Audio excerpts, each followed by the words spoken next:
Shalom Bapak Ibu Saudara-saudaraku yang terkasih dalam Tuhan Yesus Kristus.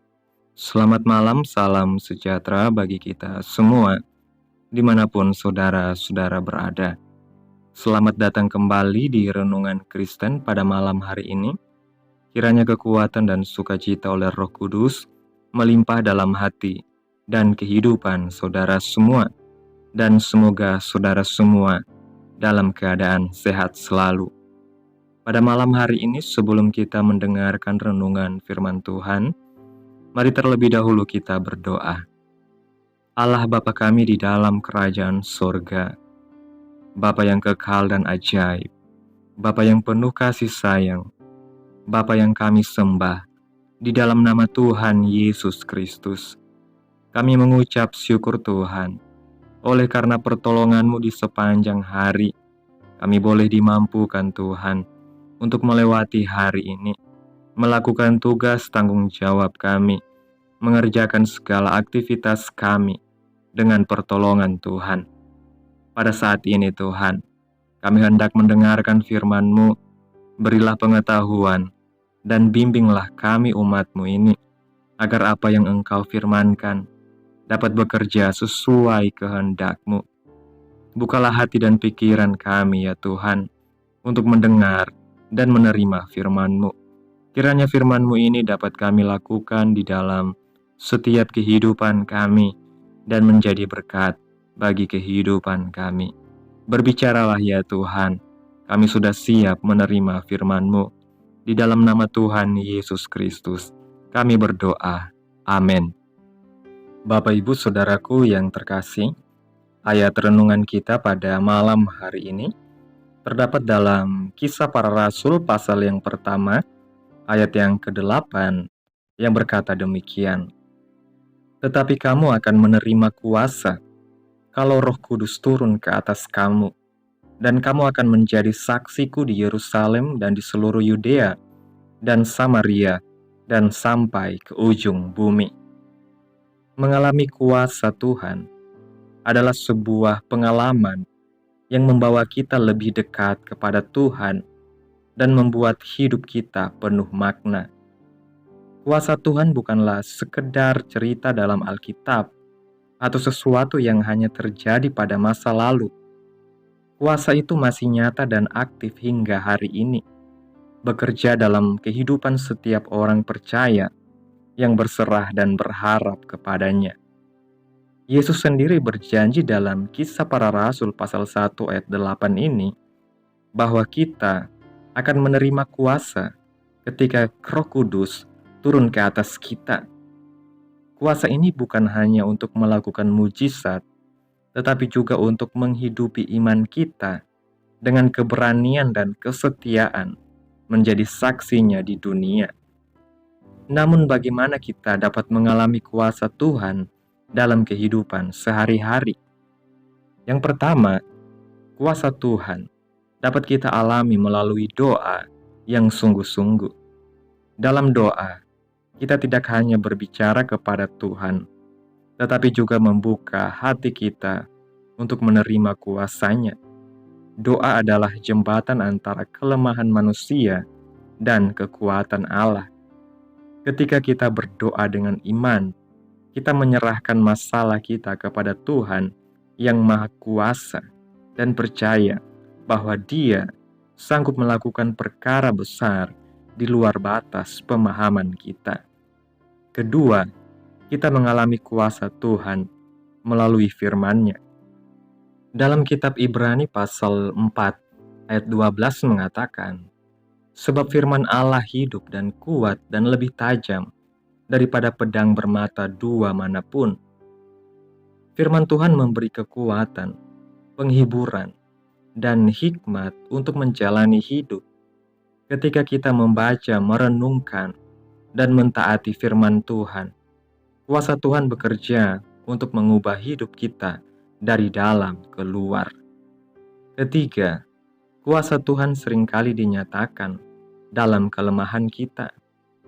Paulus menyadari akan hal ini ketika ia berkata dalam 2 Korintus pasal 12 ayat 10, Karena itu aku senang dan rela di dalam kelemahan, di dalam siksaan, di dalam kesukaran, karena Kristus. Sebab jika aku lemah, maka aku kuat.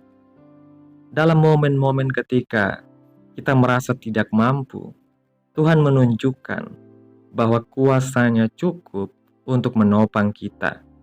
Dia bekerja melalui kelemahan kita untuk menunjukkan bahwa segala sesuatu terjadi bukan karena kekuatan kita, tetapi karena kuasa Tuhan. Selain itu, kita juga dapat mengalami kuasa Tuhan melalui kasih dan pengampunan. Tidak ada dosa yang terlalu besar untuk diampuninya, dan tidak ada hati yang terlalu keras untuk diubah oleh Tuhan. Ketika kita datang kepada Tuhan dengan pertobatan, Dia mengampuni dan memulihkan kita. Kuasa Tuhan membebaskan kita dari belenggu dosa dan memberi kita kehidupan yang baru. Namun mengalami kuasa Tuhan membutuhkan iman dan ketaatan. Ibrani pasal 11 ayat 6 mengatakan, "Tetapi tanpa iman, tidak mungkin orang berkenan kepada Allah." Iman adalah kunci yang membuka pintu kuasa Tuhan. Mengalami kuasa Tuhan adalah hak istimewa setiap orang percaya. Kuasanya nyata dalam doa, firman Tuhan, kelemahan kita, dan pengampunan. Ketika kita hidup dengan iman, ketaatan, dan pengharapan kepada Tuhan, kita akan melihat bagaimana Tuhan bekerja mengubahkan hidup kita dan membawa dampak bagi dunia di sekitar kita. Amin. Tuhan Yesus memberkati. Demikianlah renungan firman Tuhan pada malam hari ini. Biarlah menjadi berkat bagi kehidupan saudara semua yang sudah mendengarkan. Dan untuk menutup renungan pada malam hari ini, mari kita berdoa. Terima kasih Tuhan Yesus yang baik, Bapa di dalam kerajaan sorga. Kami bersyukur atas pertolongan-Mu, penyertaan-Mu, juga atas kasih dan berkat-Mu dalam hidup kami. Kami berbahagia dan bersyukur atas kebaikan Tuhan dalam hidup kami. Terima kasih buat penyertaan Tuhan di sepanjang hari yang telah kami lewati ini. Hingga pada malam hari ini, kami boleh bersyukur lagi di hadapan Tuhan melalui doa dan renungan pada malam hari ini. Terima kasih buat firman-Mu. Kami bersyukur karena kuasa-Mu nyata dalam hidup kami. Tolong kami untuk hidup dalam iman dan ketaatan, sehingga kami dapat mengalami kuasa-Mu setiap hari. Berikan kami kekuatan dalam kelemahan kami, hikmat dalam kesulitan, dan damai sejahtera dalam pergumulan kami. Kiranya apa yang Engkau firmankan hari ini boleh tertanam dalam hati kami masing-masing, dan kuatkanlah kami untuk melakukan apa yang Engkau firmankan sesuai dengan kehendak-Mu. Biarlah perkataan-Mu menyegarkan jiwa kami, menghidupkan hati yang lemah dan lesu, dan membangkitkan harapan dan kasih.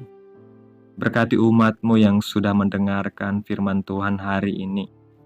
Berkati di setiap saat, tempat, dan kondisi hidup mereka, agar senantiasa selalu merindukan dan membutuhkan firman-Mu sebagai pelita kebenaran yang memerdekakan dan penghiburan yang menguatkan.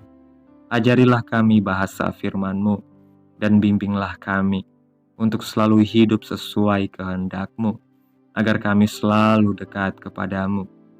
Kiranya Engkau terus memberkati kehidupan kami, keluarga kami, sanak saudara kami, daerah tempat tinggal kami, bangsa dan negara kami, pemerintah-pemerintah kami. Biarlah semuanya dalam perlindungan Tuhan, dan jadilah sesuai kehendak-Mu yang terbaik dalam kehidupan kami. Hamba berdoa ya Tuhan, buat saudara-saudaraku yang sudah mendengarkan renungan hari ini, yang saat ini sedang mengalami sakit penyakit, pergumulan masalah, kebutuhan ekonomi. Kiranya Engkau jamah, sembuhkan sakit penyakit mereka, pulihkan keadaan mereka, berkati perekonomian mereka, serta berikan jalan keluar dalam setiap pergumulan masalah yang mereka hadapi. Dan ajarlah kami Tuhan, untuk selalu berharap dan percaya sepenuhnya kepada Tuhan Yesus. Tutup bungkus kami oleh kuasa darah-Mu. Hindarkan kami dari segala kecelakaan, mara bahaya, sakit penyakit, orang-orang jahat, kuasa-kuasa kegelapan, iblis, bencana-bencana alam, hal-hal yang tidak kami inginkan. Tuhan singkirkan, Tuhan jauhkan, Tuhan hancurkan, hanya di dalam nama Yesus. Pada malam hari ini Tuhan, kami akan beristirahat dalam tidur kami. Kiranya Engkau sertai dan lindungi kami di sepanjang malam ini, sehingga kami boleh bangun besok pagi dengan tubuh yang sehat, kuat, serta diberkati Tuhan. Terima kasih Tuhan Yesus. Inilah yang menjadi doa kami. Mari sama-sama kita berdoa Bapa kami. Bapa kami yang di sorga, dikuduskanlah nama-Mu. Datanglah kerajaan-Mu. Jadilah kehendak-Mu di bumi seperti di sorga. Berikanlah kami pada hari ini makanan kami yang secukupnya, dan ampunilah kami akan kesalahan kami, seperti kami juga mengampuni orang yang bersalah kepada kami. Dan janganlah membawa kami ke dalam pencobaan, tetapi lepaskanlah kami daripada yang jahat, karena Engkaulah yang empunya kerajaan, dan kuasa, dan kemuliaan, sampai selama-lamanya. Amin. Tuhan Yesus memberkati.